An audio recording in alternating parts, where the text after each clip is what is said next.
네. 오늘은 부활에 대한 질문이라는 주제로 말씀을 함께 보도록 하겠습니다. 고린도전서 15장은 이 부활장이라는 별명이 있죠. 부활은 고린도전서에서 사도 바울이 대면하는 마지막 주제이면서 또 가장 길고 또 단호하고 빈틈이 없는 논증이 담긴 그런 장이라고 이야기할 수 있겠습니다. 부활은 헬라 철학의 영향권 아래 있었던 당시 사람들에게 너무 이질적이고 혐오스럽기까지도 했던 그런 개념이었습니다. 플라톤의 이원론이라는 게 있죠. 그것은 바로 영적인 것과 육적인 것을 나누어서 세상을 바라보는 이원론, 두얼리즘인데, 영적인 것은 선한 거고 영원한 가치가 있지만, 육적인 것은 열등하고 임시적인 거다. 이렇게 모든 세상을 이 두 가지로 나누어서 생각을 했습니다. 그렇기 때문에 이 헬라 이 문화권에 있는 사람들은 유대 기독교가 말하는 영이신 하나님, 영원히 존재하며 무한한 능력을 가진 어떤 그런 그 하나님의 존재는 별 문제가 없이 받아들일 수 있었지만, 예수 그리스도, 즉 육신을 입고 사람이 되신 하나님, 십자가에서 무력하게 어, 몸의 죽음을 당하신 하나님, 그 게다가 다시 육체로 다시 몸을 입고 부활하신 하나님을 그들은 받아들이기가 어려웠다라고 하는 것이죠. 실제로 고린도 교회에는 이 예수님의 부활을 부정하는 사람들이 있었습니다. 고린도전서 15장 12절 보면 그리스도께서 죽은 사람 가운데서 살아나셨다고 우리가 전파하는데 어찌하여 여러분 가운데 더러는 죽은 사람의 부활이 없다고 말합니까? 이렇게 사도 바울이 이야기하는 것을 볼 수가 있죠. 이렇게 부활이 부정이 되면 자동적으로 무너지는 게 이 사도직의 정당성이었습니다. 왜냐하면 신약 성경 초대교회에서 사도로 세워진 사람들이 어떤 사람들이 사도로 세워졌는가? 바로 부활하신 예수님을 실제로 만난 사람, 실제로 보고 만지고 안고 그분의 육성을 들었던 사람들, 그래서 예수님의 부활을 증언할 수 있는 사람이 이 사도가 되었거든요. 그리고 그 사도 위에, 사도들 위에 교회가 세워졌지 않습니까?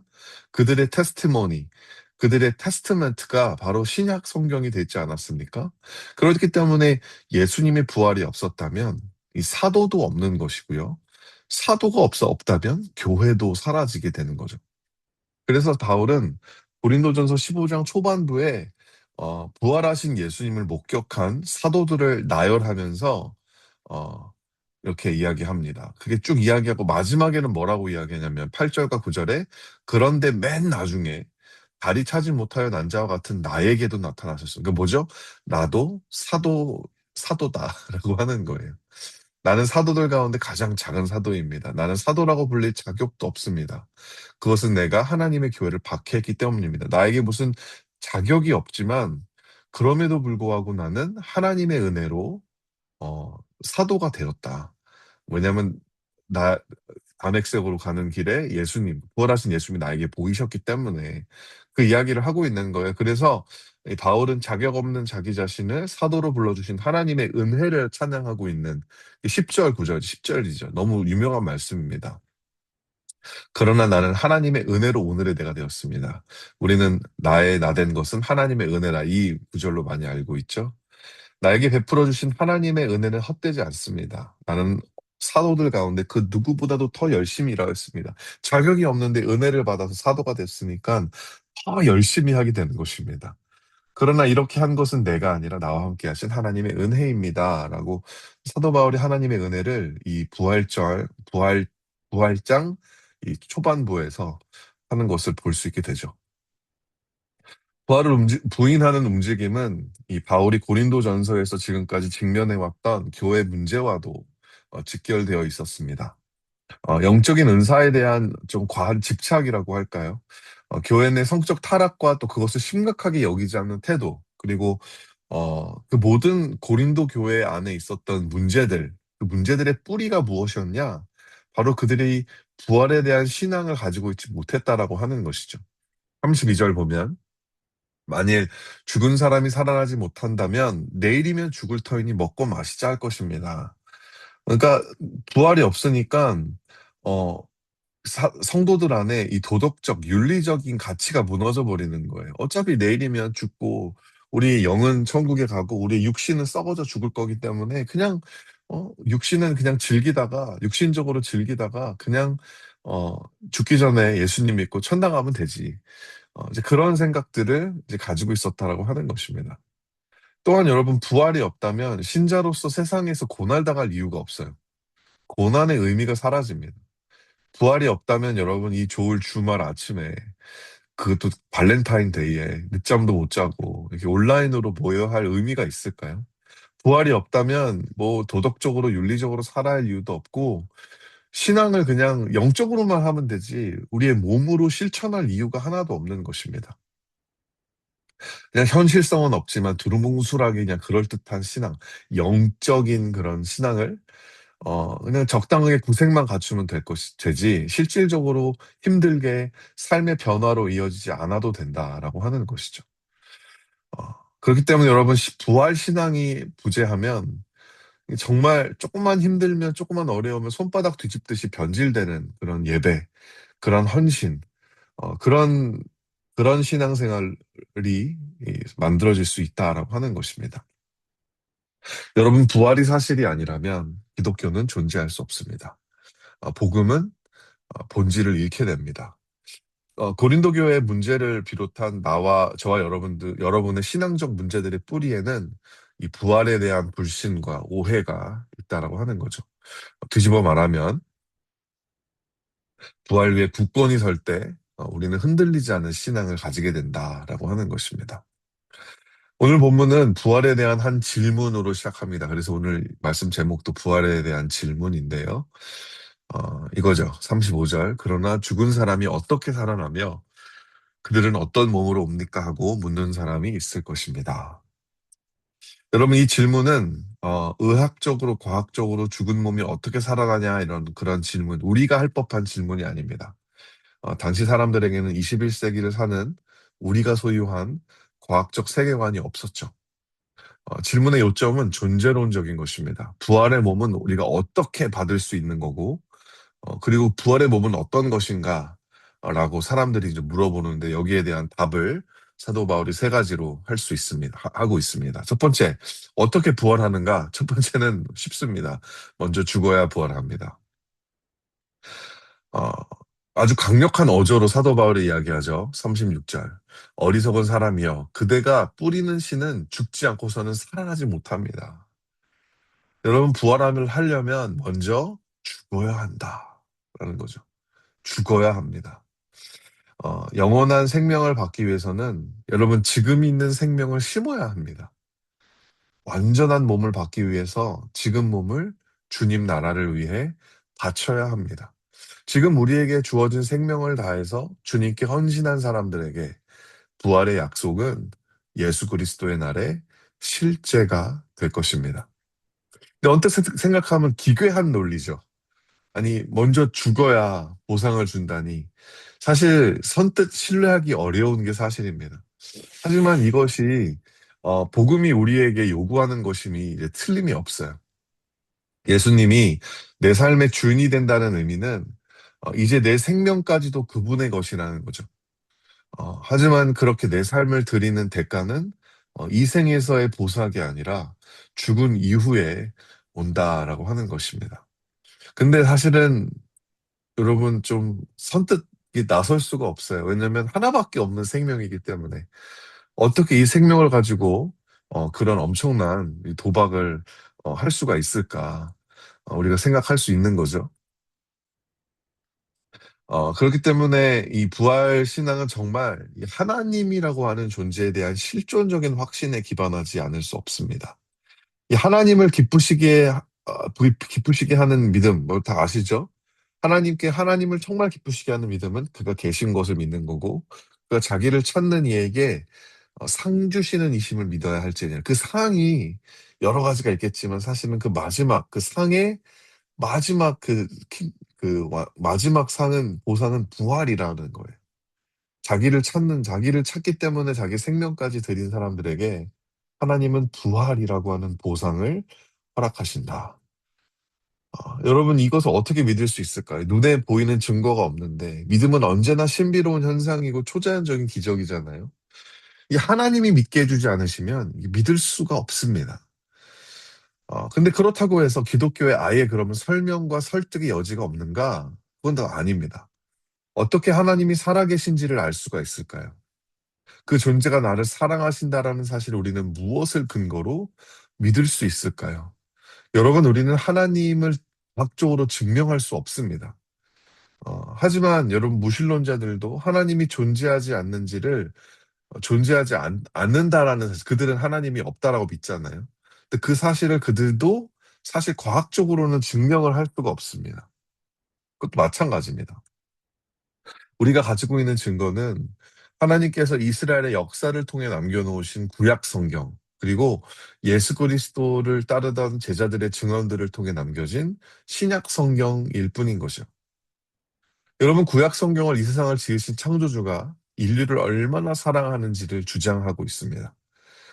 그리고 그 주장을 뒷받침해줄 사건을 예언합니다. 구약 성경은 예언을 하는데 그 예언한 사건이 바로 뭐죠? 하나님 자기 자신이 이 세상의 일부분으로 인류 중에 한 사람으로 오실 것이다. 하나님이 이 세상에 오실 것이다라는 것을 구약 성경은 정말 많은 부분에서 예언하고 있습니다. 마치 이 소설의 작가가 자기 자신을 자기의 소설에다가 하나의 인물로 써넣은 것처럼 여러분 실제 성육신은 그것보다 훨씬 더 심오한 의미이겠죠. 예수 그리스도가 이 세상에 오실 것이라는 예언은 그가 오기 전 약 3천 년 전부터 구약의 예언자들을 통해서 선포되어 왔습니다. 인류를 사랑한다. 하나님은 세상을 사랑하신다라는 그 주장이 하나님이 자기의 진심을 증명해 보이시기 위해서 수천 년을 걸쳐서 수십 명의 구약의 선지자들을 통해서 예언하셨는데 그 예언한 일이 실질적으로 일어났다라고 하는 것이죠. 여러분, 그 누구도 예수 그리스도라는 역사적인 인물이 존재했다라는 사실에 대해서는 부인하지 않습니다. 또 그가 십자가라고 하는 곳에서 공개적으로 처형한 당한 사실도 그 누구도 지울 수 없는 역사적인 사실입니다. 그리고 그 추종자들이 그가 부활했다, 무덤이 비어 있었다, 라고 하는 증언을 했다라는 것도 사실은 그 부활했다는 증언, 그 증언을 들은 사람이 삶이 변하기 시작했고 그들의 마음이 달라졌고 그 부활하신 예수를 따라서 자기 목숨까지도 버려가면서 이웃사랑을 실천하고 자신의 믿음을 지키는 사람들이 짧은 시간 안에 구름대 같이 많아졌다라는 것. 그래서 그 많아진 사람들이 결국에는 로마 제국을 뒤집어 엎었다라는 것. 여러분, 이런 것들도 사실은 부인할 수 없는 역사적인 사실이죠. 그렇게 시작된 기독교의 역사는 유럽의 중세 시대에 문화적으로 꽃을 피웠고, 종교 개혁을 통해서 근대 시대를 열었고요. 지금 인류 문명 사회가 세워진 이 기반을 세우는데 지대한 공헌을 했다라고 하는 것입니다. 사실 뭐 물론 기독교가 다른 과오를 범한 것도 많이 있지만 지금 이 세상의 어떤 도덕적, 윤리적 가치에 기여하는데 사실 기독교만큼 공헌을 많이 한 종교는 없다라고 하는 것이죠. 여러분, 이런 사실들 앞에서 우리가 그래도 하나님은 존재하지 않으신다. 하나님은 우리를 사랑하지 않으신다라고 믿으려면 눈에 보이지 않는 하나님이 존재하신다고 믿는 것만큼의 큰 믿음이 필요할 것입니다. 반면 하나님께서 허락하신 믿음으로 이 모든 역사적 정황들이 이 하나님이 살아계신다. 그리고 하나님이 이 세상을, 나를 사랑하신다라는 것을 우리가 하게 된다면 그 사람에게는 정말 엄청난 내적 자원이 생기게 되는 것이죠. 인생에 피할 수 없는 고난, 또 악한 세상의 유혹에 빠져들지 않을 수 있고요. 허무주의나 현실 도피에 빠지지도 않을 수 있을 것입니다. 죽음을 두려워하지 않는 사랑으로 자신에게 주어진 일에 집중할 수 있게 되고요. 주어진 관계에 최선을 다할 수 있게 됩니다. 죽어야 부활이 보상으로 주어진다는 것을 믿기 때문에 더욱 대범해지고 더욱 지혜로워지고 더욱 단단한 사람들이 되는 것이죠. 그래서 먼저 죽어서 부활할 수 있는, 부활을 상으로 받을 수 있는 그런 사람이 된다라고 하는 것입니다. 두 번째로 사도 바울은 이렇게 이야기합니다. 하나님께서 주신 영광의 몸으로 부활하게 됩니다. 하나님께서 주신 영광의 몸으로 부활하게 된대요. 여러분, 부활의 몸은 어떤 몸일까? 사도 바울은 이렇게 이야기하죠. 죽은 사람들의 부활도 이와 같습니다. 썩을 것으로 심는데 썩지 않을 것으로 살아납니다. 비천한 것으로 심는데 영광스러운 것으로 살아납니다. 약한 것으로 심는데 강한 것으로 살아납니다. 자연적인 몸으로 심는데 신령한 몸으로 살아납니다. 자연적인 몸이 있으면 신령한 몸도 있습니다. 여기서 심겨지는 것은 우리가 가진 몸을 이야기하는 거겠죠. 이 몸은 썩을 것입니다. 그죠? 우리가 가진 몸은 죽음을 예약해 놓은 몸이라고 하는 것입니다. 하지만 부활의 몸은 어떤 몸인가? 썩지 않은 몸이고, 영원한 몸이고, 어, 여러분, 여기서 썩는다라는 말은 여러분 사실 화학적 부패만을 이야기하는 게 아니겠죠. 도덕적인 부패도 의미하는 것입니다. 여러분, 지금 우리가 가진 몸은요, 죄에 약한 몸입니다. 썩을 몸이에요. 환경이 쉽게 영향을 받는 몸이고, 그래서 여러분, 이 몸은 우리가 마음 먹은 대로 굴러가지 않습니다. 내가 배운 대로 살지 못하고요. 마음으로는 하나님을 따라가고 싶지만, 몸으로는 세상의 길을 갈 수밖에 없는, 세상의 유혹을 받지 않을 수 없는 그런 몸을 우리는 가지고 있어요. 여러분, 우리는 죄를 지어서 죄인인 게 아니라 죄인이기 때문에 죄의 몸을 가졌기 때문에 어쩔 수 없이 죄를 지을 수밖에 없다. 이거는 여러분 핑계도 너스레도 아니고요. 우리의 현실이라는 거죠. 근데 그런 우리의 몸이 썩지 않을 영원한 몸으로 부활하게 될 것입니다. 또한 지금의 우리의 몸은 비천합니다. 가치가 없다는 뜻이에요. 여러분, 어떤 과학자가 인간 몸의 모든 성분을 다 분리해서 가격표를 매겨봤더니 1불도 안 나오더라고 합니다. 인간의 몸에 있는 모든 성분들을 이렇게 다 나눠가지고 그거를 다 가격표를 매겼더니 이게 1불도 안 되더라고요. 그러니까 우리가 사실은 이 머테리얼로만 보면 아무런 가치가 없는 사람들이라는 겁니다. 어, 막 몸에 있는 철분이 있잖아요. 몸의 철분을 다 추출해서 이렇게 봤는데 조금만 못 하나도 만들지 못하는 거라는 것 이야기도 있었고 더 나아가서 여러분 우리의 몸은 또한 연약하기 짝이 없습니다. 저도 지금 갑자기 날씨가 따뜻해지니까 또 감기가 와가지고 여러분 너무 그냥 픽하면 그냥 쓰러지는 게 우리 몸인 것 같아요. 더 말해서 뭐 하겠습니까? 그런데 그날 하나님께서 우리에게 주신 부활의 몸은 썩을 것으로 심는데 썩지 않을 것으로 살아나고 여러분, 부패하지 않는 몸, 영광스러운 몸으로 다시 살아난다라고 하는 것이죠. 내가 마음먹은 대로 살 수 있는 몸이라는 거예요. 우울증 약을 먹지 않아도 되는 몸, 불안에 사로잡혀서 시도 때도 없이 막 심호흡하고 그러지 않아도 되는 몸, 암도 없고, 코비드도 없고, 뭐 환절기에 저처럼 독감 걸릴 일도 없는 그런 몸, 그런 몸을 하나님이 저희에게 주신다라고 하는 거예요. 비천한 것으로 심는데 영광스러운 것으로 살아난다라고 하는 것이죠. 여러분, 여기서 영광은 이 세상의 영광이 아니라 이 하나님의 영광을 뜻하고 있습니다. 여러분, 하나님 나라의 가치를 이야기하고 있는 것이죠. 물론, 여러분, 하나님이 아름답게 여기시고 영광스럽게 여기는 것 중에 사람들이 아름답고 영광스럽게 여기는 것이 물론 이 겹치는 부분이 있지만, 여러분, 세상은 여러분, 세상에서 보여지는 영광스럽다. 굉장하다, 아름답다라는 것은 모든 것이 뭐죠? 보여지는 것으로 판단이 됩니다. 좋은 결과를 위해서라면 아름답지 않은 과정이 정당화가 될 수 있는 곳이 이 세상이고요. 정말 아름다운 것 여러분 앞에서 여러분 그 경탄해 보신 적이 있으세요? 뭐 어떤 자연이라든지 어떤 멋진 사람이라든지 근데 지금 여러분 근데 우리에게는 그런 아름다운 자연을 즐길 수 있는 재정적인 여유가 없죠. 그런 정말 경관이 아름다운 곳은 다 이렇게 멀리에 있으니까. 그리고 우리 주변에는 있는 사실은 영광스러운 사람 찾아보기가 힘듭니다. 근데 여러분, 하나님도 그러실까요? 하나님도 그렇게 생각하실까? 여러분, 우리에게는 이 하나님이 가지고 계시고 있는 그 미적인 감각, 하나님이 바라보시는 그 영광을 바라보는 그 시선이 우리에게는 없을 때가 많습니다. 하나님의 눈으로 이 세상을 바라볼 마음의 여유가 없어요.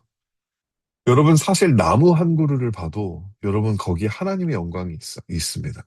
예수님도 말씀하셨죠. 이 들꽃 하나에도 솔로몬의 영광도 다 담아내지 못하는 영광이 있다. 이 들꽃 하나도 이렇게 귀하고 이렇게 아름다운데 하물며 너희일까 보냐. 이런 말씀을 하지 않으십니까? 하나님의 눈으로 이 세상을 바라볼 수 있는 여러분 그런 믿음이 우리 안에 생기게 될 때는요. 여러분 하나님이 영광스럽다고 하시는 것을 우리도 영광스럽게 바라볼 수 있게 됩니다. 우리가 보잘것없어 보이는 사람 있죠. 야, 이런 사람이 어떻게 좀 속된 말로 장가는 갈 수 있을까? 시집은 갈 수 있을까? 여러분, 하나님이 보시기에 그 사람이 얼마나 영광스러운지, 얼마나 멋지고 아름다운지, 우리에게는 이 세상적인 것으로, 세상적인 눈으로 모든 걸 바라보는 우리의 눈에는, 여러분, 그럴 만한 마음과 그럴 만한 믿음이 우리 안에 없다고 하는 것이죠. 우리는 그냥 비천한 것, 우리의 그 안목 자체가 비천하다라고 하는 거예요. 여러분, 하지만 우리 안에 하나님이 바라보시는 그 영광을 바라볼 수 있는 눈이 있다면, 여러분, 이 세상에서도 우리는 천국을 살 수 있는 것입니다. 근데 여러분, 좋은 소식은 뭐냐? 부활의 몸을 입게 되면 우리 모두가 그 하나님의 미적 감각을 가지게 될 것이다. 그냥 주변만 돌아봐도 이 하나님이 만드신 세상에 대한 아름다움에 대한 경탄으로 그 영광스러움에 사로잡혀서 우리가 하루하루를 살게 될 것이다. 라고 하는 것이죠. 마지막으로 약한 것을 심지만 강한 것으로 살아난다고 합니다. 여러분, 부활은 가장 나다운 나의 모습이죠. 트라우마와 상처에 가려져 제 모습을 드러내지 못했던 여러분들의 은사가 부활의 몸에서는 자유자재로 표현될 수 있을 것입니다. 강해질 것입니다. 쓴뿌리에 억눌린 내 안에 있었던 창의성과 내 안에 내 진짜 모습이 부활의 몸에서는요, 거침없이 드러나게 될 것입니다. 불의의 사고로 불규가 되었던 몸이라고 할지라도요, 여러분, 우리가 부활의 몸을 입고 나면 완전히 회복이 되게 될 것입니다. 약한 곳으로 심지만 강한 곳으로 살아나게 됩니다. 그래서 여러분, 우리가 부활을 바라보면서 지금 우리의 생명을 주님께 드리는 것은요, 결코 손해보는 장사가 아니라고 하는 것이죠. 부활의 몸은 우리가 무엇을 상상하든 그보다 훨씬 더 놀라운 몸이다. 여러분, 부활은 우리가 믿기지 않을 정도로 놀라운 약속입니다. It's a promise too good to be true. 하지만 그것이 사실이라면 얼마나 좋겠습니까? 우리에게는 부활의 약속이 부활의 약속 신빙성에 우리의 목숨을 내걸 만한 충분한 근거가 있습니다. 어, 하나님께서 자기 아들 예수를 역사 가운데 보내주셨다는 것. 그가 십자가에서 우리의 죄를 위해서 대속물로 죽으시고 또 3일 만에 부활하셨다는 것. 여러분, 이 모든 일들이 사실은 다 구약 성경에 다 예언되어 있었다는 것. 그리고 이 사실 위에 내가 지금 숨 쉬고 사는 세상이 지어졌다는 것. 그리고 가장 결정적으로 하나님께서 주신 성령으로 말미암아 내 마음에 하나님의 사랑이 부어졌다는 것. 이 부활을 확신하는 신앙으로 이 고된 세상을 승리로 어, 나아갈 수 있는 믿음의 삶을 살 수 있는 그런 저와 여러분이 되시기를 예수님의 이름으로 간절히 축원드립니다. 이 시간 함께 기도하시도록 하겠습니다.